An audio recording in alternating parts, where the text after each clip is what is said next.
Is Tyus Jones a possible sign and trade candidate for the Wizards? We're going to talk about that and other veterans on the roster who could be dealt. And Troy Weaver hired to the front office as a senior advisor. Good or bad move? We're going to talk about it next on Locked On Wizards.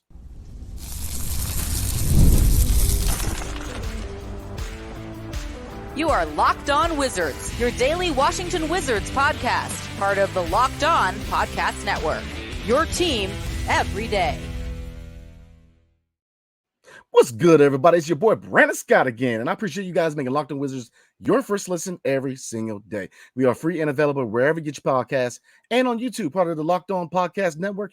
Your team every single day. And tonight's episode is brought to you by FanDuel. Make every moment more. As the playoffs wind down, the sports stop sporting like we want them to. Oh, my Lord. But this summer, FanDuel is hooking up all customers with a boost or a bonus daily. That's right. There's something for everyone every single day, all summer long. So all you have to do is visit FanDuel.com/locked-on to get started. That was a tongue twister. So, man, it is my pleasure to introduce you to Alex Ramirez. Let me tell you about this young man. He started out as a fan of the show. Then he started, now he is an up-and-comer in the Wizards content creating community, man. So definitely appreciate you coming on, man. So real quick before we start, man, how long you been a Wizards fan, and who's your favorite Wizards player? Favorite Wizards player got to be probably John Wall, man. I had his jersey and everything. And I was a Wizards fan since 2015, but I didn't really know much about basketball till 2017, 16. But I've been a Wizards fan a long time. I'm very passionate about the sport. I love the Wizards, man. Absolutely, man. Same here, man. So tonight, man, we're going to chop it up about veteran roster moves, man. Is Tyus Jones a possible sign and trade candidate? We're going to talk about Landry Shamet and Richaun Holmes. He could be enacting that player option. And then Troy Weaver was hired to the Wizards front office as the new senior advisor. So we're going to kick it off right. Getting into it, this article is to Hoops Hype. So shout out to Hoops Hype, man. A lot of good content, man. And we're looking at three players in the Wizards, veteran players, that is. And it's saying that with free agency nearing, rival NBA executives are monitoring the Washington Wizards free agent point guard Tyus Jones as a possible sign and trade candidate.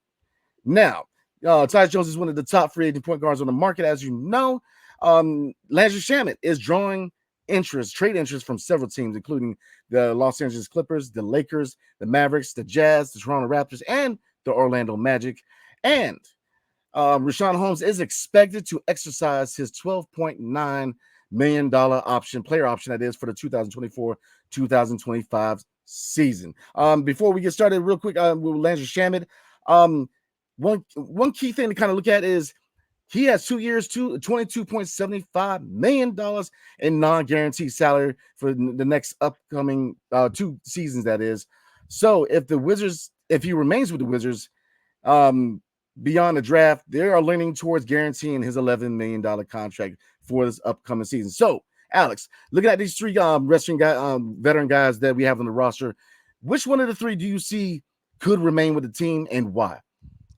Honestly, I obviously Richaun Holmes is going to stay, but I think Tyus Jones could be a good trade guy. Build him up a little bit in terms of the point guard spot. We already have Poole, which was he got 23 and 8 the last 10 games, which I really like about Poole. But I think Tyus, if we run, Poole still at the bench for, just the start of the season, and we keep Tyus as that starting point guard, we could build up if we have Sarr at the same time too. So if we have Sarr and Tyus, I just think Tyus will build more value, especially since, it's a contract year for him, right? Oh, yeah, yes, sir, absolutely. Oh, matter of fact, no, he is an unrestricted free agent. So okay, yeah, but yeah, he can still build value, is what I'm saying. Since we got Sarr too, if we're most likely getting him in the draft. So yeah. Okay, so you see the Wizards retaining Tyus Jones. I'll say this, and the question, I guess I got to reframe the question, because obviously with him exercising his player option, he's definitely going to be here. But Richaun Holmes, very interesting, because if you look at the center rotation with Tristan Vucevic, second round pick last year, Marvin Bagley III, who again is on a contract year, and Richaun Holmes, and then, that kind of leads into the next question surrounding Richaun Holmes. With him, the likelihood of him exercising his player option, do you still go after center? Now, looking at Alex Sarr, yes, 7-footer, he can play center, but he's best fitted at the power forward position. So, Would you still go out and get a center? Yeah, I would still go out and get a center, man. I know Richaun Holmes is he picked up his player option, so that's obviously going to affect player minutes. But Alex Sarr is too skilled to just not pick in the draft, in my opinion. This dude can cover, like I said, like Victor Wembanyama. I really think he has that Victor Wembanyama type of defense, and that's what we need on the squad, especially since we didn't have rebounding or interior defense like last year. So I really think we need that, and he's just too good to not take. Richaun Holmes can. I don't know about his minutes. I really don't know what the Wizards could do about that. But I say we keep Star. Yeah, I mean, like I said, I long term, I see Alex Sarr as more of a power forward. But he at 7 foot, he can definitely play the center position. But I'm Yeah, looking at Richaun Holmes, looking at Marvin Bagley III, they're inspiring contracts. You don't have long term connections to him beyond this season. So, even if you go get Alex R, which I've mentioned it 2-3 times already within the last couple weeks, that it's looking like we have a really a realistic chance at acquiring him with the number 2 overall pick. So yeah, I'm with you. And another guy that we don't talk about a lot is Tristan Vucevic with him. And he's kind of in the same boat as Marvin Bagley III and Richaun Holmes because, with him being a second round pick, he had a 2-year contract. So, yeah, the likelihood is the Wizards are going to re-sign him long term because I think the sample size is small, but he's shown enough that he could be a nice young piece going forward for the Washington Wizards at the center position. But this is still a kind of a proven year for him, with this yeah, being, a 2-year contract. So, he, to a certain degree, he does have to perform, but he's got a little more leeway than Marvin Bagley III and Richaun Holmes. So look at Landry Shamet. A lot of teams are definitely interested. It was very surprising that the Wizards didn't move him at the deadline. I yeah. mentioned that we need, shooters are definitely a commodity in the NBA with this being a perimeter-driven league. And Landry Shamet, he's a sniper, but he also showed that he's got a little ups, man, because he He definitely was dunking posterized. on people. He was actually Oh, dunking on people, man. I man, look, he surprised me, man, because he was going through the lane dunking on folk, man. I was like, I didn't because I never really watched him till he came to Washington like that, so I didn't know he had that capability. But he's definitely intriguing. So, I mean, Landry Shamet, do you think that there's still a chance that he could be retained to be that microwave score off the bench? I mean, I really want him traded. Since it is his contract year, he's obviously going to hoop more. So I really think it's mandatory we trade this dude. He's gonna take up a lot of minutes from the people we picked from the draft. We have 26 and 51, Yeah. and I just want to see those guys play. Like I really want to see somebody in the draft play, especially with this rumor coming around that we might get 13. So those guys could be a shooting guard or point guard, and I don't like Shamet taking those minutes up. So I definitely say we trade him for draft capital, or I don't know what, to a contender or wherever he wants to go. Yeah, I'm with you, man. I do like Landry Shamet. I think he played quality minutes here, but if you look at the teams on the list, I mean, the Clippers, the Lakers are always trying to look. I mean, Yeah. they're always rumored to be trading for everybody in the league, so that's not a surprise. But you see a lot of nice fits. I mean, the Mavericks, the Jazz, Raptors. So I definitely see him. With 2 years, non-guaranteed, a lot of leeway with his contract because again, he's non-guaranteed. But I definitely think he has value, and I think he will definitely be dealt. So Tyus Jones. I'll say this. He came into DC, and I kind of said the same thing about Monte Morris. He came in, did his job. But, unlike Monte Morris, he really fit the mold of the floor general. Looking to distribute first, definitely get other people more involved. Now, he showed that he could definitely score, the 3-point shot, the floater. But, looking at a rebuild, we could definitely use a point guard like Tyus Jones, a guy who, again, who's a floor general, who's looking to get other people involved more. But with his name possibly being tied to a possible signing trade, it's looking like Jordan Poole, aka JP13, is probably going to be the guy at point guard going forward for at least the next couple of years. So, I mean, what are your thoughts on Jordan Poole possibly holding down the starting point guard position? Well, I think that would be amazing, man. I really think people are underrating Jordan Poole as of now. People are telling him that he's the worst contract in the league. Everybody's saying that, and I really disagree because you can't judge somebody off of when they played off of Wes Unseld, in my opinion. I really think Wes Unseld wasn't the best head coach for him, and we just didn't run the right system when we were playing him with Jordan Poole. So obviously he was going to do worse in terms of you know playing at shooting guard off ball. And when he started playing on ball, I really saw way more production and everything just changed up. And I really liked the way he was playing, man. He looked very solid out there. Yeah, my man JP13, man. I'll say this. Very roller coaster season.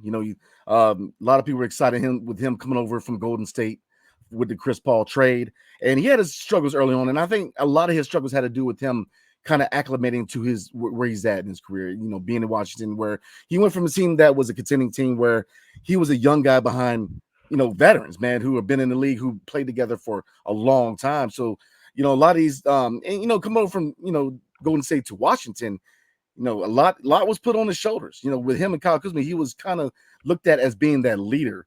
And so I thought it definitely, he needed time for him to kind of acclimate to his situation in DC. You see the talent, you see the all-star potential. And the biggest thing that I liked about Jordan Poole was his ability to kind of tune out the outside noise, work on his craft. You took his demotion to the 6-man role, and he played high quality minutes. And then when Tyus Jones went down, he was able to come in, start, and played quality basketball at the starting point guard position. So, I think that the key is what?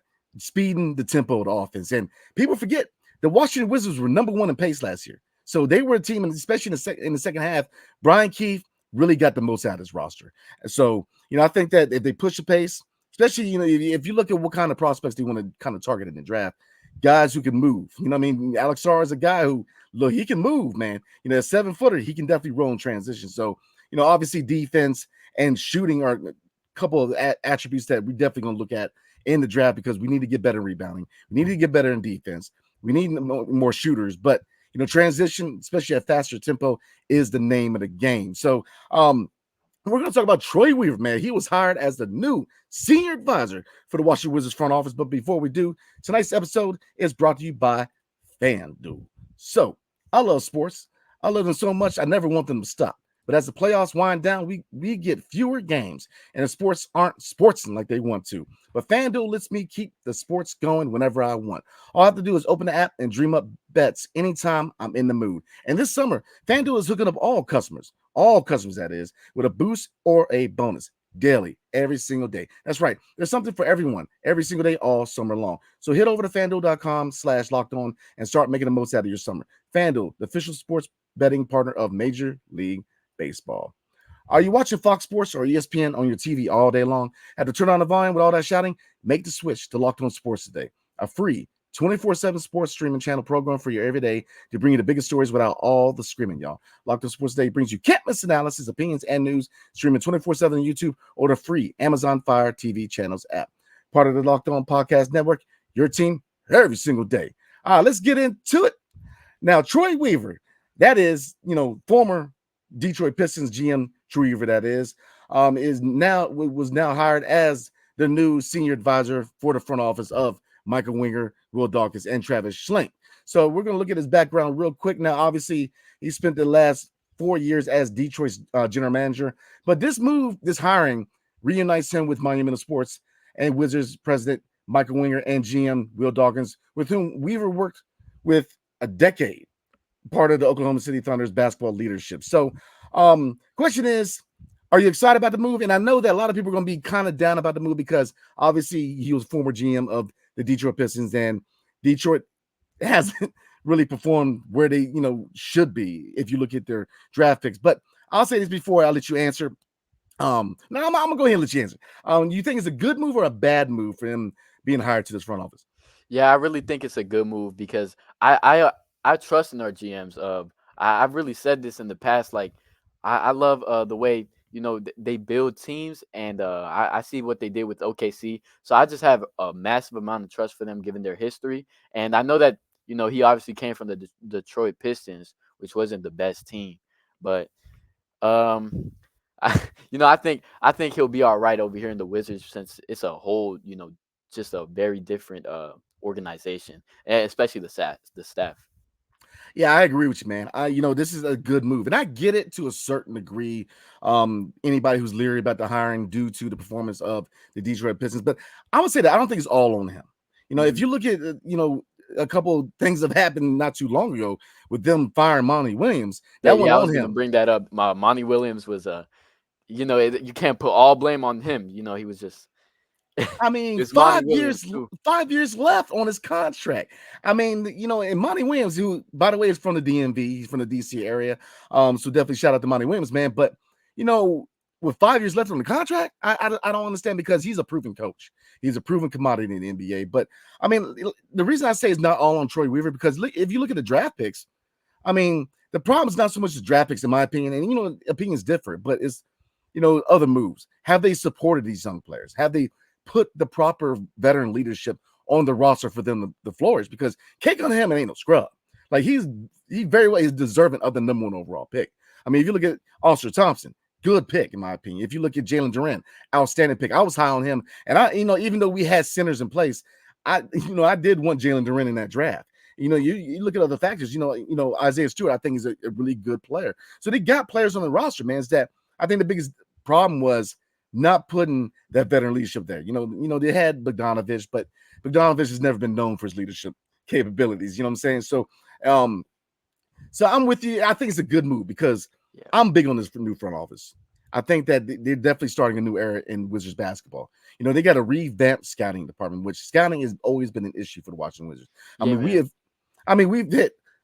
are not hit, but we've missed so many draft picks. I mean, do I really have to remind you about Jan Vesley? I mean, finally we have a front office who are, not only scouting the right way, they're developing. And if you look at Brian Keefe and David Vanderpool, and they're definitely going to fill out the rest of their staff, but development scouting is the name of the game. And that's what you want to hear. That's what you want in a young team like the Washington Wizards, because look, we possibly have 3 more years of a rebuild, and we're going to year 2. And Troy Weaver is a basketball mind. And so I'm not going to put everything in Detroit on him. And a lot of people are kind of using that, I don't want to hear this because he came from Detroit. But I mean, nah, man. I think that he's going to be a really good part of the brain trust in the front office, because again, all 3 gentlemen in the front office could be GMs of their own team. Michael Winger, his resume speaks for itself. Travis Schlenk, if you look at Atlanta Hawks, he has a lot to do with that, man. Good draft history. Good. Thank you. And if and now that you brought that up, look at depending on what they do with DeJounte Murray or Trae Young, they still have a nice foundation to build on. Jalen Johnson, Kobe Buffkin, you know what I'm saying? So I'm with you. Troy Weaver is a good move in my opinion. So, I mean, do you think it's fair to judge him off the Detroit moves? I mean, what do you think? I don't really think it is fair, because he drafted Duren, Cade, and who's the other one? I ain't mentioned Jaden Ivey. Jaden Ivey. Jaden Ivey. That's exactly who I was thinking of. I couldn't get it off the top of my head. Jaden Ivey was very good, man. I really wanted him on the Wizards when he was in trade talks too. Yeah. So he got good draft history. It's just I'm sure Detroit wasn't running the correct system, especially with Bagley. You know how trash he was at Detroit. No offense, right?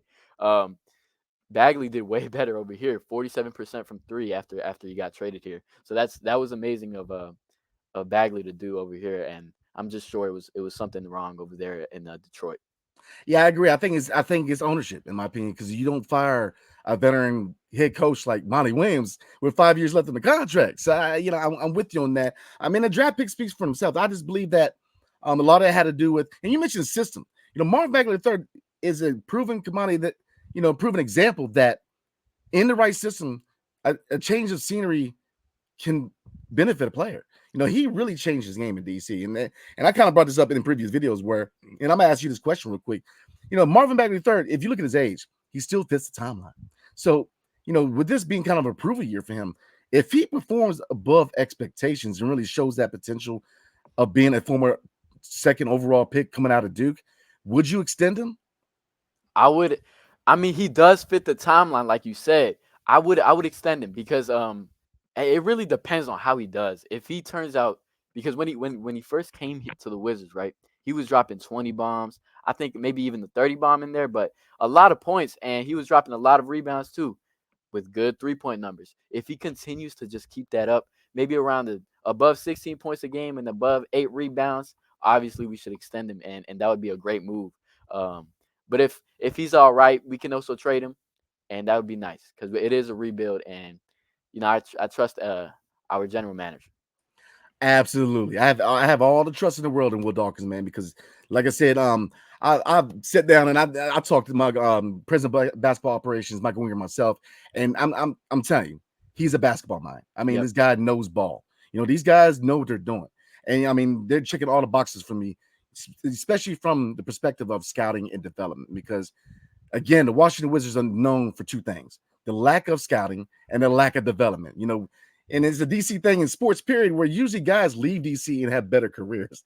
And I think that they're going to change that narrative, man. They're going to definitely change that narrative, in my opinion. So, I mean, look, we talked about a lot today, man. And, man, I definitely appreciate you coming on the show, man. Like I said, up and coming young talent, man, as far as content creator for the Washington Wizards, man. And I'll say this before we roll, man. A guy, the name of the real Ed Oliver, man, gave me a chance, man. I wasn't young, man, but because I'm about to hit 40, man. But I was a guy who was very raw coming into the game podcast, man. So, it's really cool to see now I'm the elder statesman as far as this, and and I'm looking at you, a young man who, man, look, heck of a job on your content, man. And like I said, y'all look out for my man Alex, man, because he is an up and coming. And like I said, definitely check out his YouTube channel, man, because he just put out a video about Alex R. I'm telling you, top-notch content, man. So again, I appreciate your time, man, and it's definitely the first of many, man. So before we roll, man, anything you want to plug real quick? Just my YouTube. It's just Alex Ramirez, and you can search up my video. The Washington Wizards need to do this. I think that's the title or something. But yeah, Alex Ramirez, and search up the Wizards content. I got good content out there. I just graduated high school, and I feel like I could have done better on the show today, man. I got a little nervous. But I feel good about my content though, for sure, man. Thank you. Hey, man, you know what? A wise man once told me that you stand by your content, man. And like I said, your content is dope, and I look forward to everything you put out, man. Like I said, Yeah, I am a new subscriber, man, so I'm definitely looking forward to what you put out, man. So again, man, appreciate you. So all right, everybody, comment below, let us know what you're thinking.